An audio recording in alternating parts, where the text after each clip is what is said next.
जानकी जीवन स्मरण जय जय राम पार्वती पते हर हर महादेव पुंडलीक वरदा हरि विठ्ठल श्री अनंत कोटी ब्रह्मांड नायक राजाधिराज सच्चिदानंद सद्गुरु श्री ब्रह्मचैतन्य महाराज की जय. श्री महाराजांच्या सेवेमध्ये आपण दासबोधाची उजळणी पाहत आहे. अनिर्वाच्य निरूपण समास सुरू आहे आणि समर्थ समासाच्या मध्येच श्रोता व्हावे सावधान असं म्हणतात. सर्वसामान्यतः समासाच्या सुरुवातीला असं विधान समर्थ करतात की आता सावधानतेनं श्रवण करा, पण इथे समासाच्या मध्येच समर्थ असं म्हणतात. त्याला एक विशेष कारण आहे. अनिर्वाच्य जे आत्मस्वरूप आहे किंवा परब्रह्म आहे किंवा आपलंच असलेलं स्वरूप आहे, ते स्वरूप तत्त्वज्ञानानं कितीही मांडलं तरी आपण तिथंपर्यंत तत्त्वज्ञानानं पोहोचू शकत नाही. तत्वांचा निराश झाल्याशिवाय त्या परमतत्वाशी परमात्म्याशी एकाकारता घडू शकत नाही. म्हणजे कुठेतरी प्रक्रिया करावी लागणार आहे. जसं पदार्थ कसा बनवायचा पुस्तकात पुष्कळ काही लिहिलेलं आहे, पण त्यानं पदार्थ खाता येत नाही. प्रक्रिया करावी लागते तर पदार्थाची चव मिळते. तिथेही पहा, प्रक्रिया केली पण पदार्थ तोंडातच घातला नाही तर तरीही चव मिळणार नाही. म्हणजे प्रत्यक्ष अनुभूतीसाठी सद्गुरूंनी साधना देणं अत्यावश्यक आहे. समर्थ म्हणतायत, श्रोता व्हावे सावधान अर्थी घालावे मन. आता याचा अर्थ आपण जरा सखोलतेनं पाहूया. शब्द अर्थ प्रवाहित करतो हा विषय आपण 1-2 निरूपणांमध्ये पाहिला. समर्थांचा इथे आग्रह आहे की त्या अर्थामध्ये तुम्ही मन घाला. आता ही गोष्ट ऐकायला सोपी वाटते किंवा आपल्याला कशी करायची हे कळेलही कदाचित, पण प्रत्यक्ष करताना हे मनच आपल्या आड येतं. खरं म्हणजे मन आपल्याला नको आहे. 11वं इंद्रिय मन आहे आणि सगळ्या इंद्रियांचा निराश झाल्याशिवाय इंद्रियातीत असलेलं परमात्मस्वरूप आपल्याला गोचर होणार नाही. पण तरीही इथं मनाचा वापर सांगितलेला आहे. हे मन समर्थ अर्थामध्ये घालायला सांगतायत. आता एक उदाहरण पाहूया बरं का.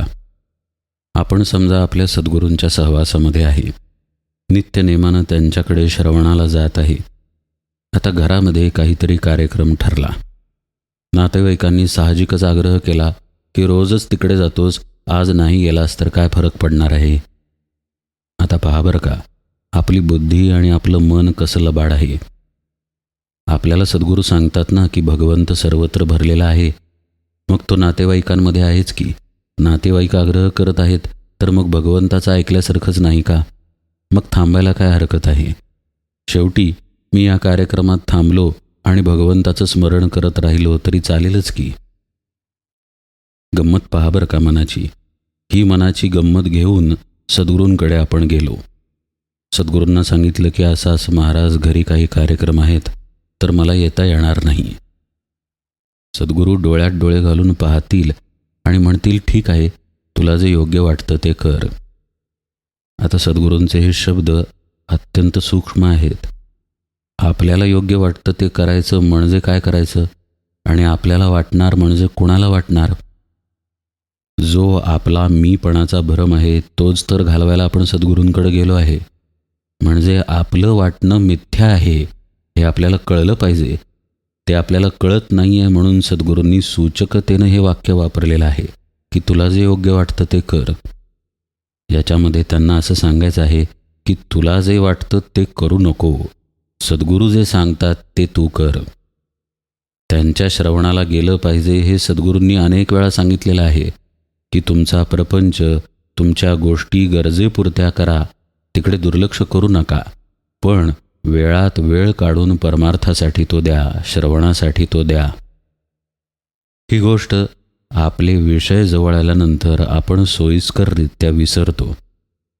म्हणजे साधन विचार, श्रवण विचार, सद्गुरू संगतीचा विचार आपल्या मनापर्यंत पोहोचलेला नाही असं नाही, पण आपलं मन आपण नेमक्या वेळी विषयांमध्ये घालतो, अर्थामध्ये घालत नाही. अहो, ज्या मनाने हा विचार केला, बुद्धीने असा निर्णय घेतला की आता राहायला काय हरकत आहे, 1 दिवस श्रवणाला नाही गेलो तर चालेल की, ते मन आणि ती बुद्धीच तर फसवी आहे. म्हणून तर आपण श्रवणाला जात आहे. जे फसवतं त्याच्यावरती योग्य संस्कार व्हावेत म्हणून तर श्रवणाला महत्त्व आहे. अन्यथा श्रवण करतं कोण? श्रवण आत अंतरात्मा आहे म्हणून घडत आहे, पण श्रवण मन आणि बुद्धीच्या पातळीवरतीच राहतं. म्हणजे तसं पाहायला गेलं तर शब्दांशिवाय श्रवण शक्य नाही. पण शब्द तर मायेत येतात. अशा अर्थानं सर्व काही मायेत येत असलं तरी मायेचाच सद्गुरूंच्या मार्फत योग्य वापर करून घेऊन आपण मायेला बाजूला करायला शिकत आहे. मात्र जेव्हा अर्थाला आपण बाजूला करतो आणि आपलं मन विषयामध्ये घालतो, तेव्हा मात्र आपण सद्गुरू जे सांगत आहेत त्या गोष्टीपासून अंतरतो. म्हणून समर्थ समासाच्या मध्येच म्हणतायत, श्रोता व्हावे सावधान, अर्थी घालावे मन. आपल्याला आपल्या मनाचा बुद्धीचा वापर करूनच आपलं जीवन जगायचं आहे, प्रपंचही करायचा आहे आणि परमार्थही करायचा आहे. श्री महाराजांचं एक वाक्य आहे पहा, राम करता या भावानं जो प्रपंच करेल तो परमार्थच करेल खऱ्या अर्थानं. आता हे करणं अत्यंत अवघड आहे. जो करता भाव आपण देहाला चिकटवलेला आहे तो रामाकडं आपण लावणार कसा? तो लावण्यासाठी आपल्याला आपल्या मनाचाच वापर करावा लागतो, आपल्या बुद्धीचाच वापर करावा लागतो. आणि जो अभिमानाचा करता भाव आहे तोही मन आणि बुद्धी यांनीच आपण धरलेला आहे. म्हणजे ज्याचा वापर करून भाव धरायचा आहे ती गोष्ट समान आहे. मनच आहे म्हणून प्रपंचात आपण आहे आणि मनच अर्थी घालावे असं समर्थ आपल्याला सांगतायत. म्हणजे केवळ आणि केवळ सद्गुरू वचनावरतीच साधकानं विसंबून राहिलं पाहिजे हे इथे शिकायचं आहे. आपल्या मनातील आपल्या सोयीचे तर्क मांडून सद्गुरूंच्या शब्दांना खोडायला जाऊ नये. इतकं तरी किमान करावं, म्हणजे समर्थ पुढे जे आपल्याला सांगतायत ते हळूहळू जमायला लागेल. हा ओवीचा केवळ पूर्वार्ध झाला. उत्तरार्धात समर्थ म्हणतात, खुणे पावता समाधान अंतरी कळी. कशी खूण कळणार? अर्थामध्ये मन घातलं तरच कळणार. असं पहा, आपल्याजवळ असलेली एखादी गोष्ट जर आपण त्यातील आसक्ती काढून घेऊन दान केली तर ते केल्यानंतर एक प्रकारचं समाधान आपल्याला मिळतं. ज्यानं त्यानं हा अनुभव घेऊन पाहावा. तसंच आपल्या अंतर्वृत्तींच्या बाबतीतही आहे. आपल्या मनाला जे पटतंय, जे वाटतंय तेच तर आपण आत्तापर्यंत करत आलेलो आहे, जगत आलेलो आहे. आता काय करायचं आहे? आता हे मन सद्गुरूंना अर्पण करायचं आहे. म्हणजे आता सद्गुरू सांगतायत ना की जाऊ नको, थांब इथेच. आणि त्यावेळी आपलं मन आपल्याला सांगतंय ना की जायला काय हरकत आहे, सर्वत्र परमात्माच आहे. तर अशावेळी आपण आपले विचार बाजूला ठेवून सद्गुरूंचे शब्द शिरोधार्य धरले पाहिजेत. असं आपण केलं तर काय घडलं? साहजिकच आपल्या मनाचा तेव्हा त्याग आपण केला. त्याचं न ऐकता सद्गुरूंचं ऐकलं. आता गंमत अशी की सद्गुरूंचा ऐकतानाही आपण मनाचाच वापर केला, बुद्धीचाच वापर केला. म्हणून ही गोष्ट समजायला सूक्ष्म आहे आणि म्हणूनच समर्थ म्हणतात की श्रोत्यांना आता सावधान व्हावं. आत्ता आपण पाहिलेलं उदाहरण हे केवळ एका छोट्याशा सद्गुरू आज्ञेचं आहे. अशा अनेक प्रकारांनी सद्गुरू आपल्याला उपदेश करत असतात. पण आपलं मन जर आपण विषयामध्ये ठेवलं, आपल्या मीमध्ये ठेवलं, तर त्या उपदेशाचं तसं ग्रहण आपल्याकडून घडू शकत नाही. हे इथं समजून घेणं आवश्यक आहे. आता आपण सद्गुरूंचा मुख्य शब्द काय आहे, त्यातला अर्थ काय आहे आणि त्यातून कशी आपल्याला खूण मिळते या विषयाकडं थोडं सखोलतेनं पाहूया. समर्थ आधीच आपल्याला सावध व्हायला सांगतात. आता मगाचंच उदाहरण पहा. जर आपण प्रापंचिक कारण काही घेऊन सद्गुरूंकडं गेलो, सद्गुरू काही सांगत आहेत, आपलं मन काही सांगत आहे, तर अशावेळी सावध नसू तर आपण आपल्या मनाच्या फशी पडू. सावध असू तर मात्र आपण सद्गुरूंचं ऐकू. समर्थ म्हणतात, अशीच सावधानता ठेवून सद्गुरूंच्या मुख्य उपदेशाच्या अर्थाला मनानं धरलं पाहिजे, शब्दाला नाही. शब्द आहेत तत्त्वम असि, किंवा सद्गुरू सांगतायत ते ब्रह्मच तू आहेस. म्हणजे इथे शब्दाला धरून ते ब्रह्म मी आहे, ते ब्रह्म मी आहे, सोहम सोहम असा जप करायचा नसून त्यातील अर्थाला धरायचा आहे. आणि तेही मनानंच धरावं लागणार, वृत्तीनंच धरावं लागणार. म्हणजे मी ब्रह्म आहे अशी वृत्तीच धारण करावी लागणार. हाच सुरुवातीचा उपाय आहे. आता इथे सद्गुरू हे पूर्णपणे जाणून आहेत की ब्रह्म हे या शब्दांच्या पलीकडे आहे. जी वृत्ती शिष्य धारण करणार त्या वृत्तीच्या सुद्धा परिघामध्ये ब्रह्म येत नाही. ज्या मनाने अर्थ धारण करणार ते मनही ब्रह्माला जाणायला लटकच ठरतं. हे सद्गुरू अनुभूतीतून जाणून आहेत, तर शिष्य शाब्दिकतेतून जाणून आहे. म्हणून शिष्याला पहिल्यांदा वृत्ती धारण करावी लागते. आता वृत्ती धारण केली की वृत्ती मुरलीच असं थोडीच होतं. त्याचा अभ्यास करावा लागतो. हा अभ्यास तितका आपल्याला प्रपंचात करावा लागत नाही. एक उदाहरण पाहूया. समजा आपल्याला एक नवीन गाडी घ्यायची आहे. आता गुढीपाडवा तर गेला, समजा रामनवमीला आपल्याला ती घरी आणायची आहे. तर आपण दुकानात जातो आणि गाडी बुक करतो. बुकिंग करून घरी आलो. काही काळानंतर म्हणजे 1-2 दिवसांनी अजून गाडी घरी यायच्या आधी जर आपण आपल्या मित्राला घेऊन त्याच दुकानात गेलो तर ती बघ आपली गाडी असं आपण म्हणतो. अजून ती घरीही आलेली नाही. कदाचित तिचे पूर्ण पैसेही दिलेले नाहीत. केवळ थोडे पैसे देऊन बुकिंग झालेलं आहे. तरीही त्या गाडीवरती बोट ठेवून आपण म्हणतो ही माझी गाडी. असं ताबडतोब प्रपंचामध्ये घडतं, कारण प्रपंचात येणारे अनुभव सर्व दृश्य आहेत. दृश्यात्मकच प्रपंच आहे आणि या दृश्याची जाणीव होऊन त्याला खरेपणा जिथं प्राप्त होतो तिथं मायेचं स्थान आहे. म्हणजे मायेवरती दृश्याचा किंवा दृश्यावरती मायेचा पगडा साहजिकच आहे. इथे काय होतं, जेव्हा ब्रह्मच तू आहेस किंवा तूच ते ब्रह्म आहेस असं सद्गुरू सांगतात, तेव्हा आपल्या डोळ्यांना दिसणारी त्यांची मूर्ती किंवा कानांमध्ये त्यांचा येणारा आवाज किंवा त्यांचे हे शब्द की ते ब्रह्म तू आहेस, हे सगळं काही आपण दृश्यातून ग्रहण करतो. त्याचा अर्थ मात्र दृश्याच्या पलीकडचा राहतो. कारण ते ब्रह्म या शब्दात ब्रह्म हा शब्द जरूर आहे, पण ब्रह्म तिथे नाही. ब्रह्म शब्दापलीकडे आहे.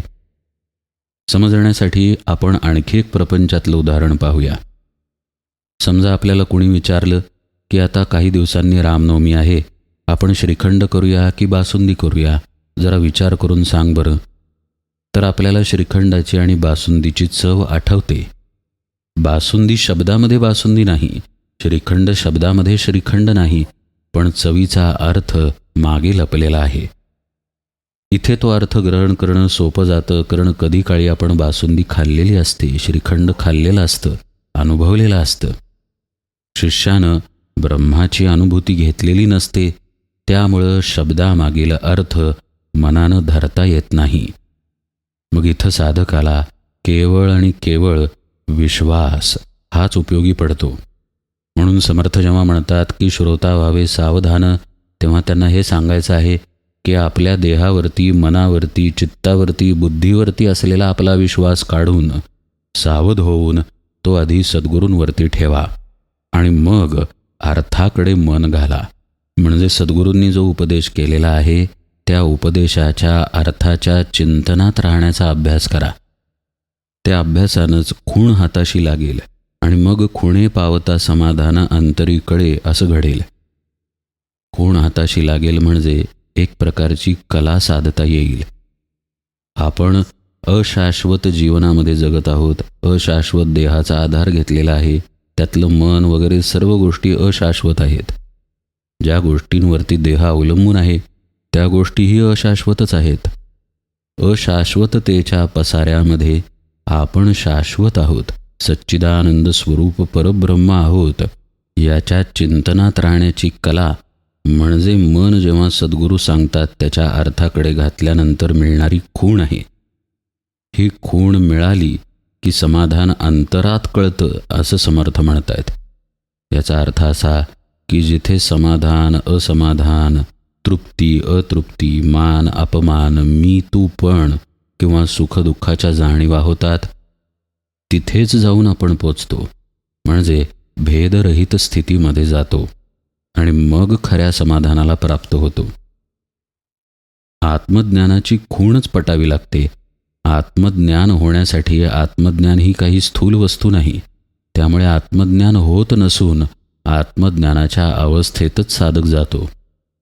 मला आता कळलं हे आत्मज्ञानाच्या बाबतीत संभवत नाही. त्याची खूण पटावी लागते आणि ती खूण याची देही याची डोळा अशीच पटावी लागते. देह ठेवल्यानंतर परमार्थ नसून देहात असतानाच परमार्थ आहे, म्हणजेच देही असोन विदेह व्हायचा आहे. आणि हीच कला सद्गुरू उपदेशातून शिकवतात. शब्दांच्या मागे अर्थ दडलेला आहे आणि अर्थामध्ये ब्रह्म साठवलेला आहे. आणि हे ब्रह्म कोणत्याही अक्षरांनी, कोणत्याही खुणेनी, कोणत्याही अनुभवाने दाखवता येत नाही. तरीही साधक त्या अवस्थेमध्ये जातो. असं पहा, बाप होण्याच्या आदल्या दिवशी पुरुष आहे तसाच आहे, दुसऱ्या दिवशी तो बाप झाला तरी तो आहे तसाच आहे. त्याच्यात काय फरक पडला? पण आता ओळख बदलली. ओळख बदलल्यानंतर नवीन जी ओळख आहे ती तो आपोआपच धारण करतो. आता समाजामध्ये तो कोणत्याही पदव्यांवरती असला तरी तो बाप आहे ही गोष्ट बदलत नाही. तशी ओळख आपल्याला बदलावी लागते आणि त्यासाठी सद्गुरूंच्या शब्दाच्या अर्थाकडं मन घालावं लागतं. चिंतनानं चिंतने चिंतने तद्रूपता घडून येते आणि तद्रूपतेमध्ये समाधानाची स्थिती येते. समर्थांनी अंतरी नावाचा शब्द वापरून ते कुठंही बाहेर घडत नाही हे तर सांगितलंच, पण आणखी एक महत्त्वाची गोष्ट सांगितली आणि ती म्हणजे समाधान हे वेगळेपणानं मिळत नाही. इथं मिळणारं समाधान म्हणजे आत्मज्ञानाच्या खुणेमुळं मिळणारं समाधान एकत्वातलं समाधान आहे. कारण आपण आपल्याच आत शोध करून पाहिला तर अनुभव घेणारे दोन कुणी नाहीत, विचार करणारे दोन कुणी नाहीत, निर्णय घेणारे दोन कुणी नाहीत. आहे तो एकच आत बसलेला आहे. तो जेव्हा प्रकृतीवरती येतो, प्रवृत्तीवरती येतो, तेव्हा तो जीव म्हटला जातो आणि तो जेव्हा निवृत्तावस्थेत असतो तेव्हाच तो शिव आहे. आत्मज्ञानाची जाणीव साधकाला याची देही याची डोळा होते, म्हणजेच जीवदशा जाऊन आत्मदशाच तिथे राहते आणि तीच खरं पाहता सुरुवातीपासून असते. समर्थ फक्त आग्रह धरतायत की त्यामुळंच आपल्याला सद्गुरू वचनाच्या अर्थाकडं मन घालावं लागेल. कारण जे काही वर वर घडेल, अगदी आपलं सद्गुरूंकडं जाणं, त्यांनी आपल्याला उपदेश देणं आणि आपली साधना इत्यादी सगळं काही, हे सगळं मायेतच येईल. तेणे जितुके ज्ञान कथिले तितुके स्वप्नावारी गेले, अनुर्वाच्य सुख आले शब्दातीत. आपण जे आत्तापर्यंत पाहत आलेलो आहे तेच एका प्रकारे समर्थ सांगतायत की जे काही सांगितलं गेलेलं आहे ते सद्गुरूंकडून शब्दांनीच सांगितलं जातं. अर्थ मात्र सद्गुरू सांगू शकत नाहीत मुखातून, तो आतमध्ये दडलेला असतो. सद्गुरू त्याच्या प्रचितीतून बोलत असतात. आपण आपल्या देहभावानं ग्रहण जरी करत असलो तरी मनानं अर्थाला धरता येतं. म्हणजे स्वप्न खोटंच खरं, पण स्वप्न म्हणून वेगळं ते ओळखता येतं. तशा प्रकारे खोटा आणि खरा यातला भेद पकडून सद्गुरूंनी जो उपदेश केला त्यातल्या अर्थाला जर आपण धरलं तर आपण निश्चितपणे आत्मज्ञानापर्यंत, स्वरूपानुभवापर्यंत पोहोचू शकतो, असं समर्थ म्हणतात. अनुर्वाच्य सुख उरले शब्दातीत. उरले हा शब्द अत्यंत महत्त्वाचा आहे. तिथं तेच उरतं केवळ. बाकीचा जो पसारा झालेला असतो वाच्याचा, शब्दांचा, वृत्तीतरंगांचा किंवा आपल्या जाणीवांचा, तो पसारा केवळ भ्रमरूप असतो. म्हणजे पहा, आत डोकावलं तर मूलतः केवळ आत्मा आहे, पण तो तसा आहे असं आपल्याला आज मितीला कळत नाही, कारण आपण जीवभावावरती आहे. म्हणजे काय झालं, हा जीवभाव खोटा जर असेल तर एक प्रकारे असं म्हणता येईल की आपण मृगजळामध्येच पाणी आहे या भावानं वावरत आहे. म्हणजे मृगजळाला सत्यत्व दिलेलं आहे. जीवभावामुळं देहाला सत्यत्व येतं, देहाला सत्यत्व दिल्यानं अनुभवांना सत्यत्व येतं आणि मग मी देह हे जीवामध्ये दृढ होऊन जातं. याची दशा बदलण्यासाठी शब्द जरी ऐकला तरी जीवापलीकडे असलेल्या ब्रह्मस्थितीला दाखवणारा तो शब्द असतो. त्या शब्दामध्ये त्याचा अर्थ दडलेला असतो आणि अर्थ धरत गेलं की जीवाची दशा बदलते. म्हणजे काय, तर तिथे आधीपासूनच जे होतं तेच तेवढं उरतं. उरणे हा शब्द आपण केव्हा वापरतो, जेव्हा मूळ स्थिती तशीच राहते तेव्हा. आंब्याच्या झाडाला पालवी फुटली, मोहर आला, कैऱ्या लागल्या, मग कैऱ्या मोठ्या झाल्या, मग कैऱ्या पडून गेल्या, पुन्हा पालवी फुटली, पण झाड आहे तसंच उरलं ना. म्हणून आहे ती आत्मस्थिती तशीच्या तशीच असते. तिच्यावरचं जेव्हा जीवपणाचं भ्रमरूप पटल निघून जातं तेव्हा तिथे तीच केवळ उरते. समर्थ यालाच अनुर्वाच्य सुख उरले शब्दातीत असं म्हणतात. म्हणजे माऊलींची एक सुंदर ओवी आहे, किंबहुना सोये जीव आत्मयाची लाहे, तेथ जे होये तया नाम सुख. असं इथं घडून येतं. जीव आत्मयाची लाहे असं होतं. ही खरी सुखाची अवस्था, पण हे सुख मात्र शब्दातीत आहे. तेथे शब्दे विण ऐक्यता, अनुभव ना अनुभविता, ऐसा निवांत तो मागुता जागृती आला. अशी पुढची ओवी समर्थ सांगतात. आपण उजळणीमध्ये त्या विषयाकडे यथावकाश पाहूया. आज निरूपण सेवेला इथेच विराम देतो. जानकी जीवन स्मरण जय जय राम.